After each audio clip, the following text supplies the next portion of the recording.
One of the questions I get asked all the time over any other question is, how do I get my water so crystal clear? Or how do you get your water so crystal clear? Now, you'll often find when setting up a tank, it can go quite cloudy. That's quite common.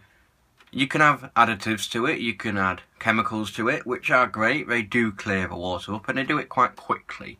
But the problem is, I find, is when you're adding chemicals, it tends to alter the workload of a tank, basically. The good bacteria can be affected. Also, it can make the bad bacteria thrive, and you're taking away the true nature of the hobby. The idea of a hobby is to keep it natural, to keep it simple, and everything will work fine. You can't really go wrong. I'm quite an old-fashioned fish keeper. I tend to do things the old-fashioned way with little chemicals, little additives, etc. I'm not a modern fish keeper by any standards. Some people rely on chemicals, but I think if you're having to rely on chemicals to keep your fish alive, to keep your water clear, then you're doing something wrong. All you need to do is keep on top of your your tank maintenance. That includes your water changes, your filter changes, etc. Do a good water change every week, regardless of if you've got a sump, if you've got an external filter or an internal filter. Make sure you clean your water weekly. And I don't mean 10%, 20%, I mean good water changes, 50, 60, 70% water changes. I do a 50 to 70% every single week and my water stays crystal clear. If you run an internal filter, make sure that you clean that once every week as well. Take the old tank water out, clean the filter in the old tank water, not in the tap water, never in the tap water. If you run an external like myself, you can maintain that every 4 to 6 weeks depending on the bio workload in your tank. For example, if you have got a 6x2x2 with 20 goldfish in there, the workload on your filter is going to be extremely heavy. Goldfish are messy fish and they produce a lot of waste, a lot of ammonia. So that filter will need to be cleaned out more often. If you're running a 6x2x2 with 2 angels and 20 neons and a well planted setup, then you won't need to change your filter as much. Plants do help as well. That helps to take the nutrients out in the water and release the nutrients in the water, which helps to keep the water clear. If you can keep on top of your water changes, on top of your filter cleans, your tank will be crystal clear in no time.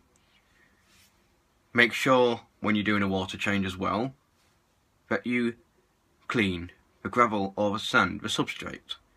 You can do this with a gravel cleaner. If you haven't got one or you can't afford one, look at one of my other videos and you'll see how to make your very own one for next to nothing.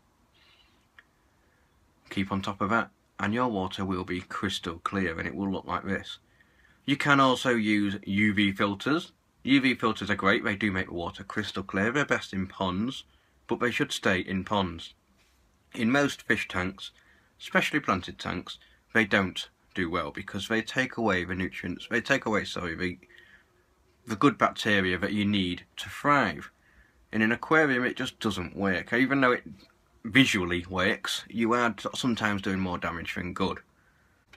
Another thing that you can add to your filters, not so much with an internal filter because there's such a small space in those compartments.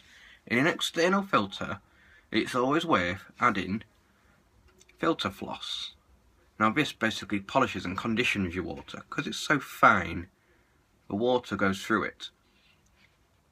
And that's about all that goes through it. All those extra little particles that you can see floating around in your tank where you're thinking, how do I get rid of those? Because I keep adding all the external filters, I keep adding these filters, I've got every filter going, I've got all this media, all this biological media, which is great at keeping the bacteria alive and great at keeping the water clean, but it doesn't polish it, it doesn't keep it crystal clear. What this does is all catches everything and it polishes your water, keeps it crystal clear. Now you don't have to just buy this from aquatic shops, you can buy it obviously in sheets or in bowls or in little boxes. Sometimes they can be quite expensive if you go for a brand name. Again, you don't need to do that. Go to places like Wilko's or Boys or anywhere that sells stuff like this. You can go in there and all you need to look for is a bag of pillow filler. It's exactly the same thing that you find in pillows. That will do the job just as well. You can pick up a big bag of it for about 99 pence most places. So it's no need to be expensive. Other than that, keeping on top of your water changes, keep on top of your filter cleans. Like I've said, I've repeated it so many times, but that's all you need to do. Don't stress your workload in your tank. Don't mix strange fish. Make sure that if there is any accidents in the fish, any fatalities, make sure you take out the dead fish instantly, because the ammonia will build up. That could cause bacterial blooms, which is what makes your water go cloudy. If you're having to add additives to your tank, then you can't be doing anything right. If you don't have to add anything, you've got it spot on. It's as simple as that.